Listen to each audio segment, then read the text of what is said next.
Hello and welcome to another episode of the Revenue Revolution podcast, sponsored by Joint Flows. Today, we're joined by the CEO and founder of Tactic, Rudy Lai. How are you? Good. Thanks for having me. Nice to see you guys today. Likewise. Appreciate you being on the show. I always like to put a bit of a backstory to the guests before we jump into it. So bring our listeners up to speed. Who is Rudy? Tell us all about your background and how you got to where you are today. For sure. I'm Rudy. I'm the co-founder and CEO of Tactic. I am originally from Hong Kong. I came to the UK to study computer science. It was a time when technology was not big in Asia. I then started off in investment banking in the algorithmic trading business. Quite the kind of career inflection point because I originally joined as a quant, or what you know as a data scientist. But because of my growing ability to explain math in plain English, I got moved to the sales team very shortly after. So I was a fairly technical salesperson for 5 years, basically selling to hedge funds, private equity funds, pension funds. All of our pensions go in those funds. And then after 5 years, I thought it was the right time to take a little bit more risk. And I basically started freelancing and looking at different startups to find the next opportunity. I joined the incubator called Entrepreneur First. You guys must have heard of it. But basically, about 2 years of working on various projects led me to the idea of Tactic, which really was kind of applying some of the CRM data work that I did in the bank in a software and SaaS kind of setting. So we kind of started late 2019, early 2020 with my co-founder, Jack. First year was really kind of making some money, trying to figure out like what the product should be. Second year, we figured out what the product should be. We started building it. Growth started happening. End of 2021, early 2022, we raised a seed round with Index Ventures. And then we navigated the 2022 market change. And here we are in 2023, still thriving and really enjoying all the craziness that the market throws at you every day. Amazing. And so that's a great recap of who you are up until now. So appreciate it. I think a good starting point is just on that journey itself as well. So obviously coming from banking, going into more of a tech environment, I'd say. What drove that change? I wanted to take more risk. I felt like being in a large company is fun and is established, but I think the kind of contrast is quite large, right? Like in a large investment bank, like a Morgan Stanley or like a Merrill Lynch, outbound is not a thing because you have touched every single prospect available on earth at any given point in time. And like if you call up with Morgan Stanley, who isn't going to pick up, right? Morgan Stanley is calling you. And I feel like there was challenge, but there was a lot more like organizationally related or political or kind of procedural challenges rather than like business challenges, right? Like how do you start kind of high growth and a separate business unit? So actually in my last 2 years in banking, I was running a new team in a kind of big umbrella. We're starting sort of a new algo trading business in commodities. So that meant we were trading base metals, precious metals, food like orange juice.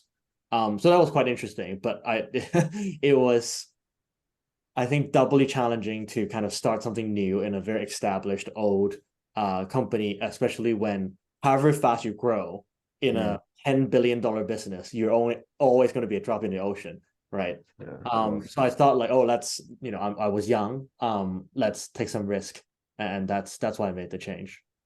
Amazing. So you must have some crazy stories from your investment banking time. Like where do you see the overlap between what you're doing now as an entrepreneur and what you've learned through those big corps and you know the hype of investment banking? I think the most similar thing, and the thing that I wish actually it's easier to bring across, it's in an investment bank, you get kind of, you both get really good people in, so like the bar is really high, you work with like some really crazily dedicated smart people, and they also hammer in from day one that everybody's a salesperson. So no matter where you sit on the floor, you're a salesperson, right? So that created this like extremely commercial organization that is very hard to replicate elsewhere, because in the, I guess, two industries that I've seen, in finance, it's a very kind of, for lack of a better word, it's not a very inclusive industry, right? Like you kind of start in finance, you start a graduate program, and you kind of go from there. Like it's very rare that you do 5 years of McKinsey and then you start as an MD in JP Morgan. That just doesn't happen. It's all very homegrown, and sort of you survive and you get senior. If you don't survive, you're done. So there's like, everybody is very kind of commercial. Everybody has like a similar training. Everybody has a very high professional standard. And that's reflected on the work that you do and everything. And I think, of course, there's the pros and cons, right? So when you step out of this, what I think created a lot of success at Tactic is kind of me bringing that playbook over and saying, look, everybody needs to be customer obsessed, right? Like I don't care if you're not kind of speaking to the customer or anything. It's not, we don't need it to be that level where everybody can pitch Tactic on a drop of a hat, but we all need to be obsessed about what the customer's problem is. How do we best serve them as a solution? Understand that it's about listening first and solving things second. That's, I think it's like very well, I guess, brought across. What's very different is obviously, I think, the diversity, and I think for that, it's not only around, I guess, surface level diversity, you know, all the normal kind of axes, but more, you can have a room of people that look and sound different, but they're all from Oxbridge, and so like it's not really that diverse. Whereas I think in tech you get a lot more different perspectives, and you get a lot more different experiences. You get a lot more founders, which gives you just a completely different view of life. Like you guys, I know you kind of from Udify, and then you have outreach experience mixed in there. It's just a much better kind of mix of perspectives, and you guys can like have much more creative ideas. And so that's what you don't find in a big bank, where like in a big bank it's all very kind of polished, right? And with the polish comes sort of a specific way of doing things, and nothing else. Yeah, I see it. Like we speak about everybody's sales, everybody's marketing within Join Flows, and this is something I've learned from my past roles as well. Is as soon as you start thinking that you do not belong into someone else's team, then there's a silo and there's a wall, and it becomes really hard to actually grow together towards the same goal. But I find it really hard to scale and to teach, because eventually you become bigger and bigger, and then you hire for the skill set, and then you hire for the personality and that thing that is missing, which separates and kind of creates a separation essentially between the teams. How do you find a successful way to actually stay consistent and scale around that cohesion? I think in the very early stages, like where we're now, we're both very early. You basically have to have sort of well-rounded people really everywhere. So I don't, we don't specifically call this out, but like I have a friend's company where they say like everybody is like a full stack engineer, but you're biased towards front end or back end. So then maybe, I'm guessing, if they have a sales team, then everybody's a customer rep, but you're biased against new logos, or biased on upsell, or biased on inbound, whatever it is.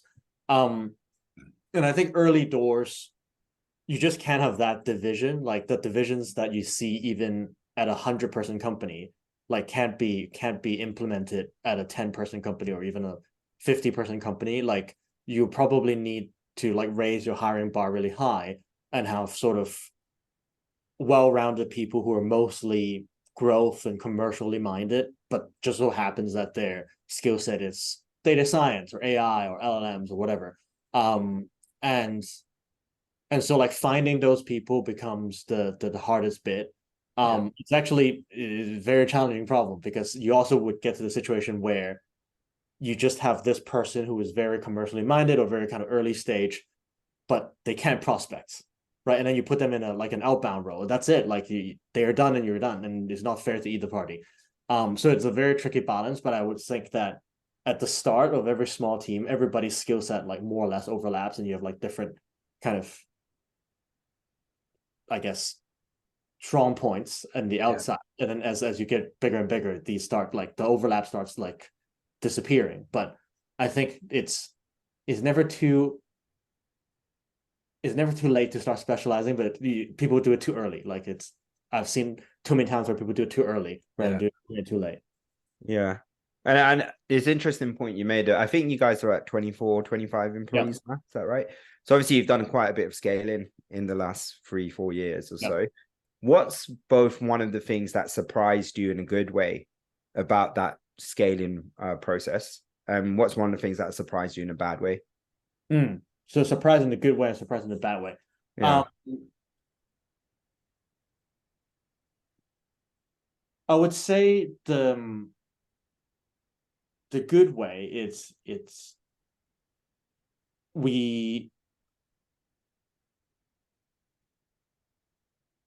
I guess a good way is like good people can come from really anywhere, right? Like there isn't like you don't have to get somebody 18 months ahead from a company 18 months ahead of you with a growth curve that you want to emulate in the same industry, selling the same products. Like there's like 5 of those people. It's very like it's chances are you're not going to get them, not because you're not good, but because they're not available. So I think that the one that surprises me is like kind of good people come from anywhere, right? We have people who come from early stage startups, mid stage startups, late stage startups, like corporates. And I think there's a lot about what the team is doing and what the team has done that is just not something that I would credit myself for. And then actually maybe if 75% of the whole thing, it's just us putting the right team in the right room, and then they're self-organizing, and then like management happens, like we designed the org correctly.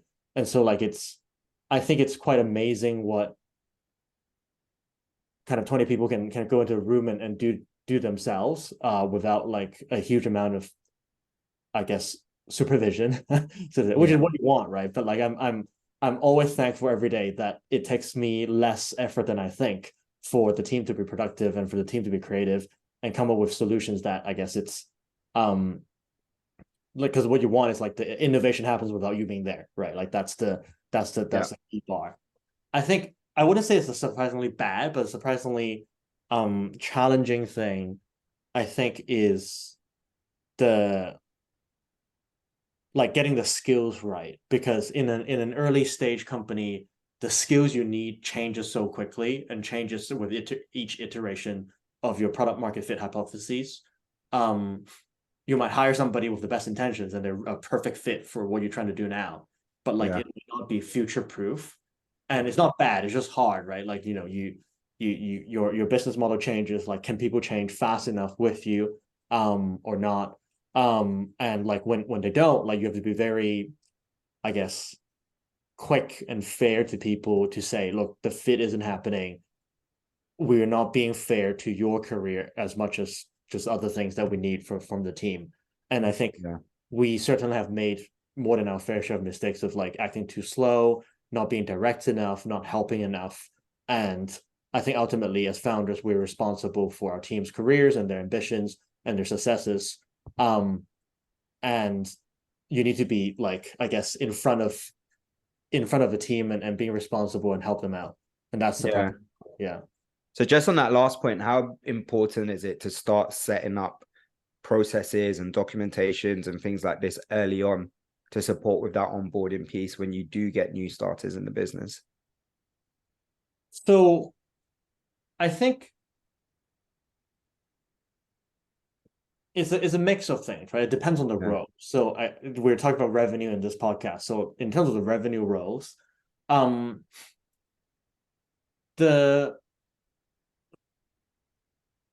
tried a few things and they all work sort of.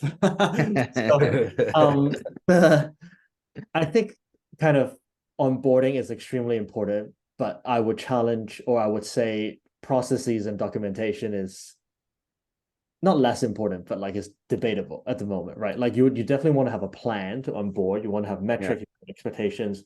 You want to have enough information, but we're still at a size where kind of everybody can onboard everybody else, and then you can just kind of come together with a plan. And not that you want to keep it loose, but often at the numbers that we're onboarding over a period of time and the I guess the information surface, it's not worth it to write anything down or have some procedure. Like typically what I do, it's I put together like a 4-week kind of spreadsheet that says this is what the first 20-day looks like. If it's more of a leader hire, then they would come with the first 30 60 90 kind of plan, and then we'll kind of like jointly execute on that and make sure that like all the information is there. I think because actually now that you say this, I think because as startups we're constantly trying to adapt to the market, actually everybody is constantly kind of being onboarded, so to say, and the hardest bit is actually to understand the market you're serving, because by definition you're building something new, right? Like nobody's rebuilding exactly, nobody's rebuilding outreach, people are building new things. And so by definition, like nobody understands the market apart from the startup. So what we have found that's quite useful, it's like, okay, you have these like onboarding kind of plans, and you start producing things and you start understanding the value prop, but then a big lift comes from weekly all hands and weekly sort of group meetings where you talk about the latest things that are coming in the market. Everybody shares what they're seeing in the market. Everybody highlights important challenges and important opportunities in the market. And then we all contribute into like how we solve this with our own skill sets and specialties. And that's how you kind of like continually drive it forward. I would say you at this stage is probably a little bit dangerous if somebody is just handed like an onboarding plaque, they get 4 weeks of attention and they're done. Like that just probably is too rigid for a startup to succeed. There's something already you mentioned which I really liked, is you spoke about being responsible for those early employees' careers, and I don't think this is something you do when you're in a corporation with like 1,000 employees. It's like, oh, are you joining your employee number 766 and good luck kind of things. Like, but how do you set that up to start with? Like, is there a mutual agreement between you and the person you're going to hire around the fact that this is a journey and this is going to take a few years to build and these are the career path, but at the same time you don't have full visibility on what's going to happen, over those few years? Like, how do you create this environment to start with? Yeah, I would say so. It's not early, it's every employee, I guess, at least at the start of the journey. And I think it's a culture point that you want to build early on, right? So of course, like even forget 7,000, like at 50 you probably can't think of everybody's situation, but what you want to do is like instill this culture where every leader, every manager, every team member is like helping each other on their own careers, because you do your best work, you get your career, like your career progresses, but also to progress your career 99 times out of 100 it's progressing the company in a material way. So it's about like setting the expectation and kind of setting that culture. So that's number one. Number two is in every kind of recruiting call, in every interview, like one of the things I often say is, so like somebody would always ask, right, what's your runway? Right. Well, how likely am I going to have a job in 18 months? And I think this is the opportunity to be really frank, and the kind of talk track I always have, it's you join a startup for the pros and the cons, right? So the pro is it's a smaller company, it's more nimble, it's more creative, and most importantly, you're creating your own luck, right? Like whatever you close, whatever you grow is yours, and also it's very attributed to you, and also it means that the company grows and you get more opportunity, right? Like you kind of build the organization below you. But then the flip side, it's you don't have a lot of time to do it. Like you don't have, it's not going to take a few years. Like you find out every 18 months whether you did something right. And there's no way around this risk, right? Like you can even dressing it up is pointless, because you could talk to enough founders, you talk to enough early stage execs like yourselves, you would know. Like there's no getting around the fact that you take VC, you're there to like take risk and you're there to grow. And like I think this is one of the weird times where people are like, oh, let's kind of push Not it down. have one. Yeah. You can also imagine like if you take a big Series A in 2022 and then you don't grow for 4 years, you're not going to get Series B. Just not going to happen. Yeah. So I think it's sort of like three things that need to be very clear, right? Number one is the opportunity is for you to create. Number two is there's a lot of risk and you need to be okay with that risk. Number three is with anybody who comes to work at a startup with their backgrounds, it's not worth trying more than X number of months. Like the opportunity cost is too high, right? You can always go work for Google for whatever the amount of money. And so I think this is kind of how I position it for everybody, where you need to be here to take risk and take the reward. You need to be here to be like okay with the sort of existential risk. And then lastly, it's you recognize that if you don't have this job, you'll find a new job tomorrow. It's fine. And like you will, it's long term, I think, more fair for everybody. Like if somebody gets to that point, you're like, oh guys, actually, like this is really not for me. I've got 5 houses and 15 mortgages. Then like it's good, like it's cool. Like I don't want us to find out after you're on board and you're like, hey guys, I can't pay my mortgage. So that's where we are. Yeah, no, I think that's a very, very logical answer. Actually, it makes a lot of sense. It's probably I'll be listening back to this recording at some point in the near future and having that conversation myself, hopefully. Awesome. So one of the things you mentioned earlier on, actually off camera, is the journey from being more bootstrapped, moving to being VC backed as well. Talk a little bit about that and kind of the pros and cons you're seeing of what it was like before pre being VC backed and obviously post being VC backed as well. Yeah, so I think it's quite a nuanced thing, right? Because there's also like, are you VC backed in 2021 or are you VC backed in 2023? Yeah. I think my answer today, right? Like, and this is going to change as time goes on. My answer today, it's you should always think like a bootstrapped founder, right? Like it should always be money in, money out. And I think raising money always feels like a fun thing to do. Let's put it that way. But I think in hindsight, I can't see why more, I guess, business discipline wouldn't be like would have downsides, so to say. Like what I mean by that, it's if you spend prudently and if you spend with purpose and you spend the VC in that way, like you're not going to not hyper grow. Like if you're 2021 or if you're 2020 hop in, you're going to grow regardless of what you do, right? Like if you nail your product market fit, if you nail your execution, if you nail your hiring, you're going to grow regardless. And the funding enables you to kind of grow in a very outsized way, and you can sort of borrow from the future. But like I think what I think, at least for myself, I kind of let my discipline slip a bit. It's when we were bootstrapped, like every dollar counts, right? You just have to maximize every deal. You have to close every deal now, and every deal needs to be upfront. And once you get VC, like I guess it's quite scary to need to grow 10x between rounds.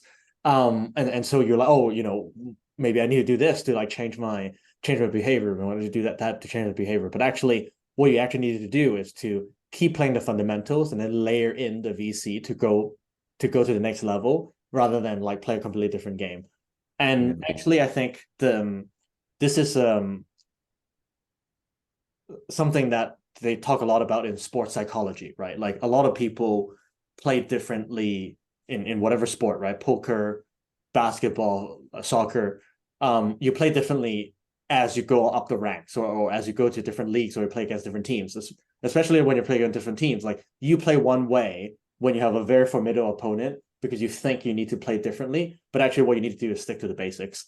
And I think the kind of journey from bootstrap to VC has a similar trap where, you know, you're bootstrapped or you're pre-seed and you don't have a lot of money and you're trying to like really get the business going.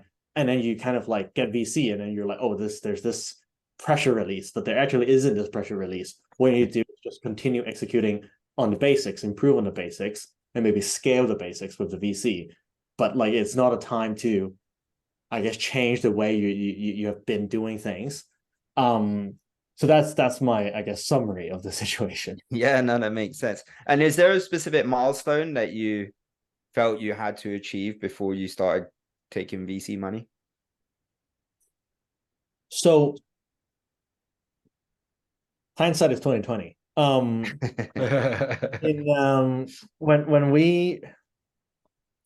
When we raised VC, it was just it was this year where we just couldn't not close business. We're just closing business left, right, and center. Deals were gigantic. Multi-year deals started dropping for a seed stage startup. It was insane.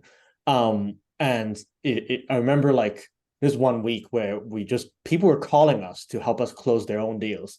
And that's just completely different. Great place to be. Yeah, I know. I'm sure you guys have this, I guess, nightmare every time it's end of a quarter where you're just like refreshing for DocuSign links coming in.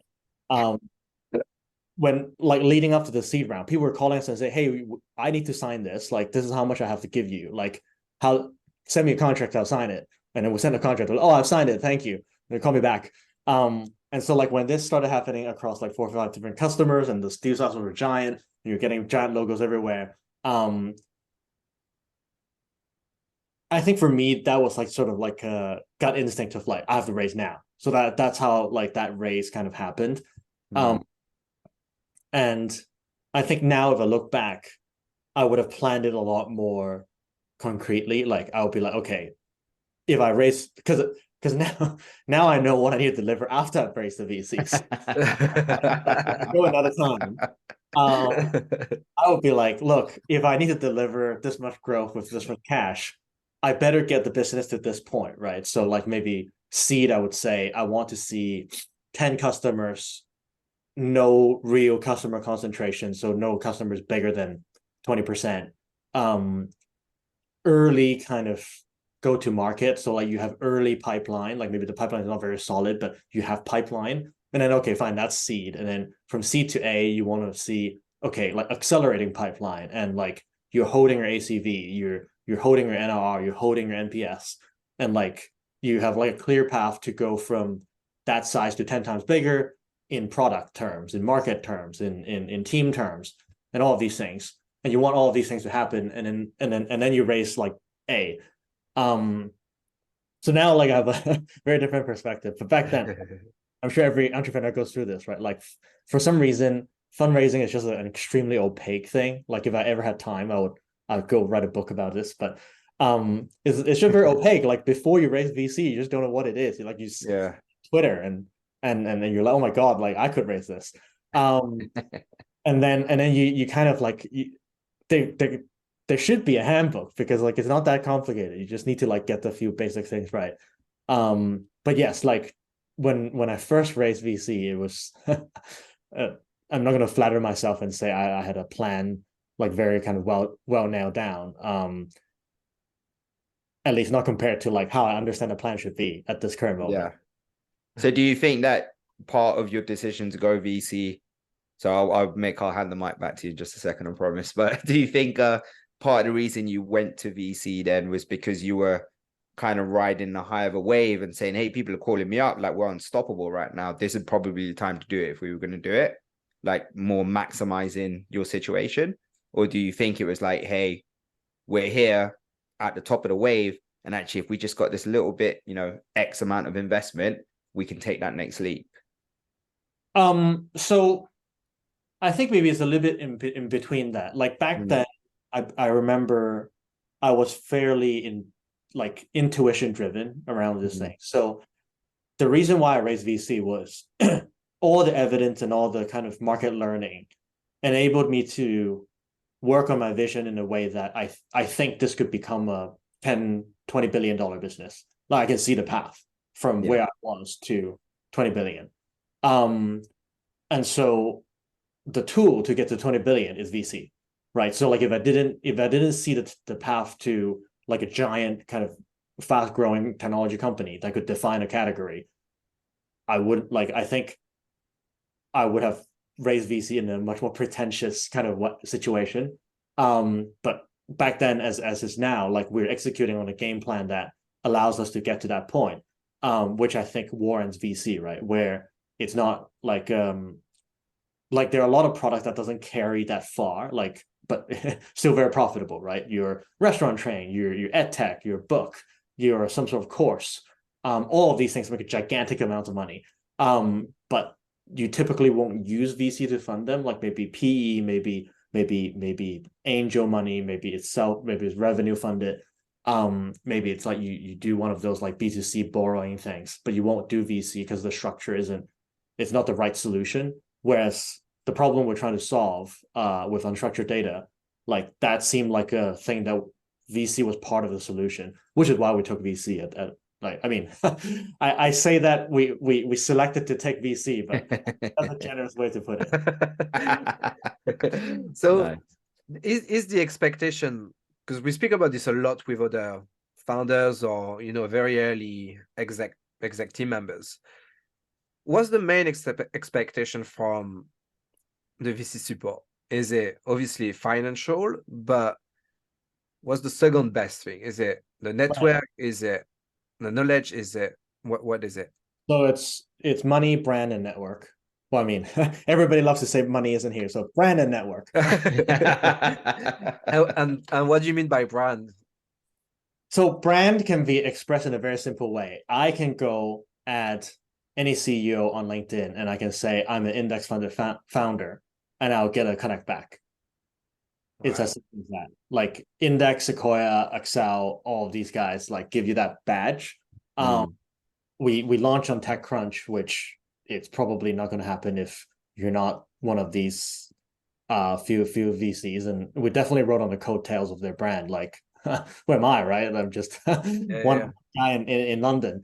But like with the support of our partners from Index Ventures, we I guess take advantage of their brand, their network, their kind of track record, and we're able to do things that I think we otherwise wouldn't be able to do.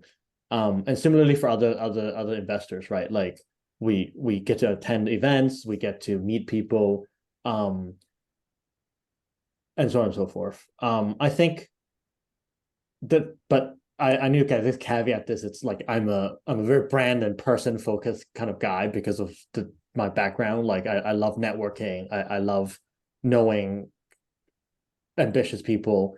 And I know equal amounts of founders who are like more about the mass, right? They're like, okay, I get like Sequoia funding. I'm going to like increase my Twitter followers. I'm going to increase the reach of my brand. And like, that's how I'm going to grow the business. So I think it's just like all of these guys are so experienced that you take what you want from it. And what do you wish you got more of from your VC network, from experience you've got with other founders as well? Like what do you feel like often the relationship with VC falls short when you don't get X, Y, Z? I don't think there's one particular thing, because often people would expect things from VC that they would never provide. It's a little bit like building a team, right? Building a board and building a team is very similar. Like you won't expect the SDR to be able to close, and you won't expect the AE to be able to cold call. Like just, I mean, I know it's a controversial topic, but I say you gotta expect the AEs to cold call now. But what I mean by that, it's like everybody has their focus, and like of course people are going to do it, right? Like if you ask the SDR to go close business, they're going to do it. Like if you ask the AE to go cold call, they're going to do it, but they're not the best placed to do it, either in terms of their focus, in terms of the challenges that they're tackling, the context switch that they need. So it's not like they can't do it. If anything, they might have been very good at it at some point in time.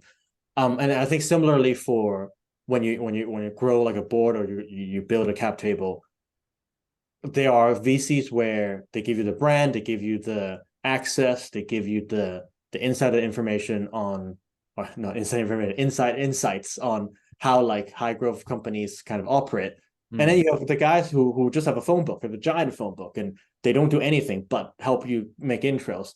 And they're the guys that are like marketing machines, right? Like you work with them, and then they have the platform, and then you just like kind of use their platform. And you can't go to the platform guy and say, hey, can you tell me how Datadog became so big, because they have no clue. They're marketing people.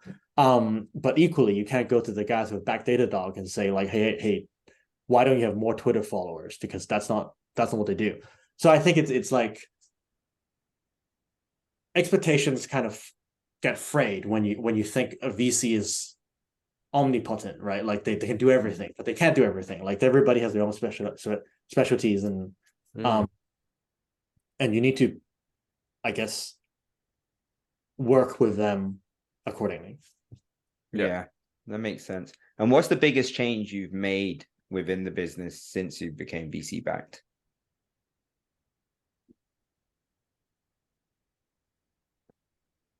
I don't think there's like it's not that clear cut. Like there isn't a change that I've made because I'm like, oh, now I'm VC backed, I need to make that change. I think, but maybe like having a stronger emphasis on one particular KPI, having a stronger emphasis on one specific go-to-market action, or if there's nothing specifically. Actually, I think that's the best answer actually. Yeah, maybe you shouldn't change your business model for it.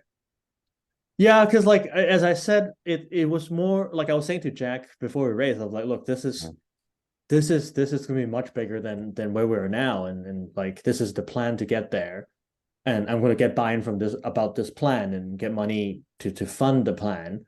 And so get the money, you already have agreed to the plan. Yeah, there isn't like there's some, I guess, twists and turns, but like it's not like you go in, you take money, and suddenly your life changes. It's more like it's a solution, right? It's a partnership, and you have something they want, they have something you want, and you kind of collaborate to do that. It's actually, to me, it's incredibly similar to closing a giant enterprise deal, right? Like your life, you don't do anything different because you closed Intel, right? Like Intel starts using joint flows, like you're not going to change anything. You're gonna carry on. deliver, right? Yeah. Let's close another. So like there isn't, I think this is maybe the key, right? Like, and I'm not trying to, I guess, push this point onto you, but more in general, what I've seen, there's a myth around VC, right? Like you take VC, your business changes, or like it's much easier. Some people say, actually, you take VC, it's much harder. I actually think you take VC, nothing really changes. Because as a young business, all the change comes from the founders. And like you're still on the hook to drive the change. It's just that you've sort of publicly committed or declared your will to go from what is your few hundred K at seed to $1 million and a bit in A, and then 4 million and a bit in B, whatever those numbers are. Like committed to going on an exponential journey. But nothing should change because you get VC. If anything, you're changing their portfolio. Yeah. It's really it's a very refreshing conversation, because we're in the thick of it. We're thinking about, okay, what do the next 6 months look like? The next year, when do we raise? Do we not raise? Do we bootstrap a little bit longer to get to that next, core metric? If you had to do it again, and you answered a lot of the questions through that conversation, there's always a little bit of context about when the raise was made and the macroeconomics around it. But all things being equal to today, what would you do different if you were to launch your company today and think about these first few months, these first few years? So I think one of the things that I don't do enough, and I should really, really spend more time doing, is to start at the end, right? I think that's the right way to like launch a business. It's what is 100 million in revenue for this company? Right. So for example, for us, let's say 100 million revenue. Let's say when we get to 100 million revenue, we are at 50K ACV, right? So that's 2,000 customers. Like where am I gonna find 2,000 customers that pay me 50K each? How big do they need to be? Like all bottoms up, like territory planning. And I think that kind of teases out a lot of the questions that you need to answer before you launch the business. Because if you start from the end, you can be like, okay, I want to get to 100 million in 7 years, 5 years, let's say. And if I get to 100 million in 5 years, then year 4 would be 50, year 3 would be like 15, and then year 2 would be 5, and so year 1 needs to be 1. And you're like, well, this sounds pretty crazy. Like, is this the idea that I can execute? Like, is this the product market fit that could carry this kind of growth? And then so you like really work backwards and really think through like, okay, what do you think the end ACV is? Even if it's a guess, right? Like it's always going to be a guess, but even if you have like a bit of a, like if you're building Loom, like you will never have a 50K deal, or like it's very rare for you to get a 50K deal because you would have a lot of like $5 deals that stack up, right? Whereas if you're building SAP, right, chances are you're gonna go from top down, where you're gonna start with 100K, 200K deals, and then go down. So like planning all of this out, like as a little mental exercise to make sure that it works, is, I think, the thing that I would do again. So because once you have this, then you can then say, okay, to go from 0 to 1. I need this before I launch the business, right? You probably need to map out who are the 70 to 100 companies that would buy you in the first year. Why would they buy you? What are they using now? What is your value prop? What's your 3 whys? All of these things. And then you know what to build. And then you also know like when you will run out of TAM in Europe, and then you can go to the States. And if you run out of TAM in Europe at a certain year, then you can raise VC or like US kind of friendly VCs at a certain point. And so you want to map out all of these things. And I think a lot of people instead go the other way, and ourselves included, where you're like, oh, I have this amazing idea. Let's build this amazing idea. This like, I built this, use it. And it's very product first, which is not a problem, by the way. Like it's just like a great way to get started. Like everybody starts with like a product idea, right? Like I can't get a taxi, or like I can't get my food, or I can't get books online. Like all of these things are like you start with a product idea. But I think like at least these 18 months of what is a crazy market, like it really kind of forced me to think about, actually, ultimately you're building a business, right? Like the products is as much of a solution to your growth as VC is. So you want to like really kind of index on what is the growth you want to see, what is the growth you want to engineer, and then work backwards and say, can this product bring me there? If not, then it's fine. Like build a product, like just pocket the money, don't share with anybody else. Yeah, no, amazing. Rudy, I really enjoyed the conversation with you today, but I do think we're out of time. But we've got one final question, which we ask a closing tradition. Through your whole career to date, what is your best memory so far and why? Ooh. It's a real thinker. He's a real thinker. Best memory.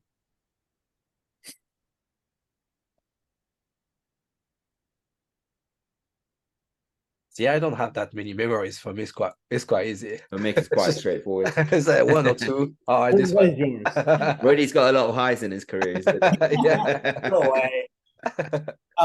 I think the one that I think is the most fun to share is in the early stages of Tactic, we didn't have a lot of believers, and it was quite hard. Like we just quite hard to raise funding. People don't know what we like. We try to nail the pitch. It's all a little bit like, I guess, all over the place. And then like my co-founder and I kind of like really struggled through it. And the high was on the day we signed the term sheet, he sent me a Slack message that said, "You're a genius." And that was like the best moment of the whole journey, not because my co-founder thinks I'm a genius, because we both probably are, but it's more like the kind of the months, not and then maybe a couple of years of hard work where it's all kind of like all over the place. We finally got to a place where it was presentable, where we had like one of the world's best VCs partnered with us. And like I think it all kind of condensed into that one message that he sent me, where it was like we did it kind of thing. Yeah. And that was like kind of one of the most memorable moments. Amazing. Amazing. Amazing. Well, thank you, Rudy. It's been really great having you on the show. This has been the Revenue Revolution podcast, sponsored by Joint Flows. Until next time, thank you very much. Thanks for you.